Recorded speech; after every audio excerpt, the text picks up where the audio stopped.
અત્યારે આપણે અહીંયા કસ્ટમરના ઘરે આવી ગયા છીએ અને કે સોલારનું ઇન્વર્ટર 3 કિલોવોટનું છે.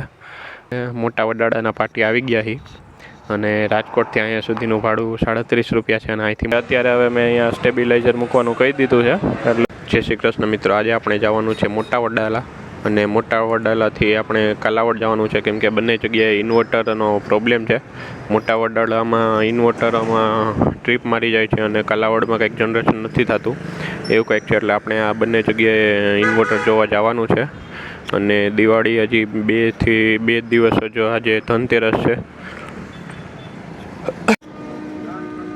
અત્યારે 7 વાગી ગયા છે અને અહીંથી આપણે કેવી ઓલે જવાનું છે. કેવી ઓલેથી આપણે ડાયરેક્ટ કાલાવડની ઇકો, મોટા વડાલાની ઇકો કે બસ મળી જાય તો અહીંયાથી ડાયરેક્ટ બેસી જશું. અને તમે પણ જો સોલાર નખાવેલું હોય અને તમારે પણ કોઈ ઇન્વર્ટરમાં કે ડીસી સાઇડથી સર્વિસ રિલેટેડ પ્રોબ્લેમ હોય તો તમે મને આરામથી કોન્ટેક્ટ કરી શકો છો.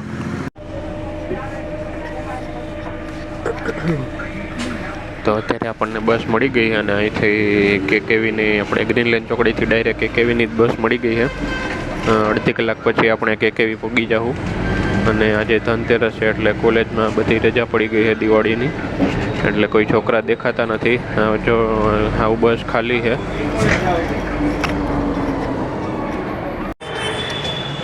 અત્યારે વાગી ગયા છે 8 અને આપણે અત્યારે કેવી ઓલે પહોંચી ગયા છીએ.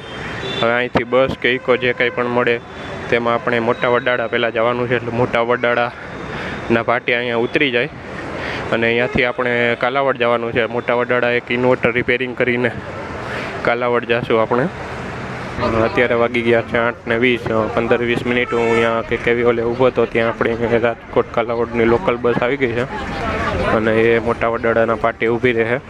હવે એ જોઈ કેટલા વાગે અહીંયા પુગાડે છે મોટા વડાળાના પાટી.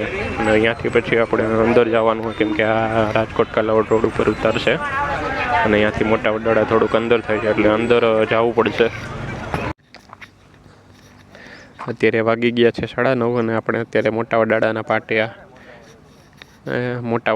પાટી આવી ગયા છીએ. અને રાજકોટથી અહીંયા સુધીનું ભાડું 37 રૂપિયા છે. અને અહીંથી મોટા વડાળા 5 કિલોમીટર અંદર છે, એટલે આપણે હવે અહીંયા જોઈ રિક્ષા કંઈક મળી જાય તો. આ ભાઈએ મને જ્યાં હું ચોકડીએ ઊભો હતો ત્યાંથી 5 કિલોમીટર મોટા વડાળા અંદર છે, એટલે આ ભાઈએ મને અત્યારે લિફ્ટ આપી દીધી છે.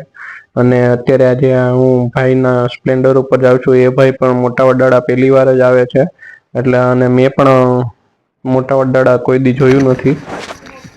હવે આપણે અહીંયા પૂગી ગયા છીએ મોટા વડાલા ગામમાં અને હવે એની દુકાન ગોતવાની છે. દુકાનનું નામ છે નવરંગ ગોલા.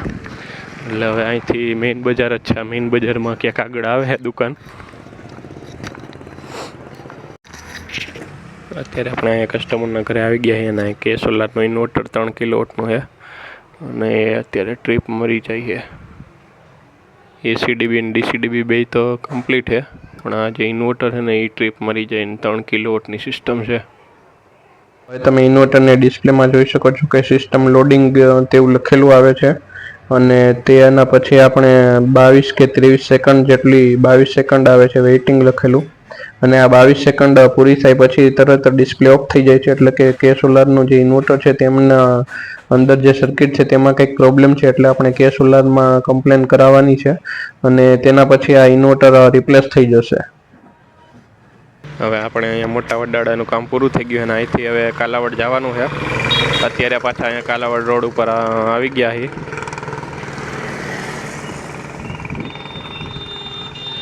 અને અહીંયા કે સોલારનું ઇન્વર્ટર હતું ને ટ્રીપ મારી જતું હતું, એટલે પાછી આપણે કે સોલારમાં કમ્પ્લેન કરી દીધી છે. હવે પાછું નવું ઇન્વર્ટર આવશે ને ત્યારે પાછા અહીંયા બદલાવા આવશે આ જૂનું ઇન્વર્ટર. અહીંયા મોટા વડાળાના પાટિયાથી જ પાછી કાલાવડની બસ મળી ગઈ આપણને. અને મોટા વડાળાથી કાલાવડની ખાલી 11 રૂપિયા ટિકિટ છે, એટલે આપણે ટોટલ રાજકોટથી 37 રૂપિયા અને અહીંથી પાછી 11 રૂપિયા, એટલે ટોટલ આપણે 47 ને 48 રૂપિયામાં જ રાજકોટથી કાલાવડ પહોંચી ગયા. અત્યારે આપણે કાલાવડના બસ સ્ટેન્ડે પહોંચી ગયા છીએ. અહીંયા હવે એક ભાઈ જ્યાં ઇન્વર્ટર બગડી ગયું એ કસ્ટમર આપણને અહીંયા બસ સ્ટેન્ડેથી લેવા આવે છે, એટલે હવે થોડીક વાર બેસવું પડશે 5-10 મિનિટ. હું તમને કાલાવડનું બસ સ્ટેન્ડ દેખાડી દઉં. આમ જો આ કાલાવડનું બસ સ્ટેન્ડ છે. હવે તમે વિડીયોમાં જોઈ શકો છો કે અહીંયા સાજ કંપનીનું ઇન્વર્ટર છે અને અત્યારે ફોલ્ટમાં જ દેખાડે છે, રનિંગ કન્ડિશનમાં છે નહીં. હવે આપણે ઉપર ટેબલ ઉપર ચડીને જોઈ કે અંદર શું વાંધો છે, અને હું તમને બહારની બાજુ લઈ જાઉં કે પેનલ છે ને તે પોલીક્રિસ્ટલાઇન પેનલ છે, નવું પેનલ છે, એટલે કે 2.97 કિલોવોટની ટોટલ સિસ્ટમ છે. હવે આપણે અંદર જઈને ટેબલ ઉપર ચડીને જોઈ કે ઇન્વર્ટરમાં શું પ્રોબ્લેમ છે. હવે તમે વિડીયોમાં જોઈ શકો છો કે સાજ કંપનીમાં ગ્રીડ વોલ્ટેજ હાઈ એટલે કે જીબી બાજુથી હાઈ વોલ્ટેજ આવે છે, એટલે ઇન્વર્ટર ટ્રીપમાં મારી જાય છે. એટલે જો ગ્રીડ વોલ્ટેજ હાઈ હોય તો તેનો એક જ રસ્તો છે કે આપણે સ્ટેબિલાઇઝર મૂકવું પડે, તેના સિવાય કોઈ સોલ્યુશન છે નહીં. અને આ બાજુથી ડીસીએમસીબી પણ એક જે પ્લસવાળો પોઝિટિવનો છેડો છે તે બળી ગયો છે, પણ અત્યારે તેમાંથી પાવર આવે છે, એટલે કે ડીસીએમસીબી તો ચાલુ જ છે. અત્યારે વાગી ગયા છે 12 અને આપણે અહીંયા કાલાવડમાં બધું કામ પૂરું કરીને પાછા બસ સ્ટેન્ડે આવી ગયા છે. અને હવે જોઈ રાજકોટની બસ કેટલા વાગે આવે છે. અને અહીંયા કંઈ વાંધો નહોતો, સાજ કંપનીનું ઇન્વર્ટર હતું અને જીબી બાજુથી ઓવર વોલ્ટેજ આવતા હતા, એટલે ઇન્વર્ટર બંધ થઈ જતું હતું. અને પાછા જો જીબી બાજુથી ઓવર વોલ્ટેજ ઘટી જાય તો ઇન્વર્ટર ઓટોમેટિક ચાલુ થઈ જતું હતું, એટલે એને વધારે બિલ આવતું હતું. એટલે અત્યારે હવે મેં અહીંયા સ્ટેબિલાઇઝર મૂકવાનું કહી દીધું છે, એટલે હવે એ સ્ટેબિલાઇઝર મૂકીને મને ફોટો મોકલશે, એટલે એની જે પ્રોબ્લેમ સોલ્વ થઈ જશે.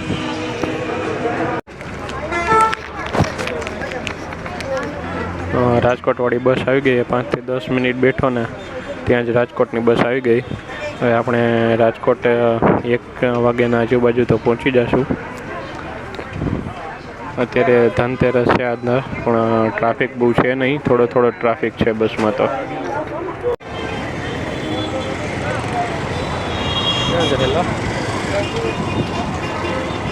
અત્યારે ત્રિકોણબાગ પહોંચી ગયો હું અને અત્યારે વાગી ગયા છે 1:30, એટલે કે 12 થી 1:30, એટલે 1.5 કલાક જેવું થયું અહીંયા રાજકોટ પહોંચતા. હવે અહીંથી આપણને સિટી બસ મળે એટલે આપણે ગુરુદેવ પાર્કે જવાનું છે, ગ્રીનલેન્ડ ચોકડીએ. અત્યારે 2 વાગી ગયા છે, અડધી કલાક ત્રિકોણબાગે ઊભો પછી મને બસ મળી છે ગ્રીનલેન્ડ ચોકડીની, એટલે આપણે અત્યારે ગ્રીનલેન્ડ ચોકડીની બસમાં બેસી ગયા છીએ. હવે 10-15 મિનિટમાં આપણે પૂગી જઈએ છીએ. તો તમને આ વ્લોગ ગમતો હોય તો આ વ્લોગને લાઇક, શેર અને કમેન્ટ કરો અને અમારી ચેનલને સબસ્ક્રાઈબ કરો.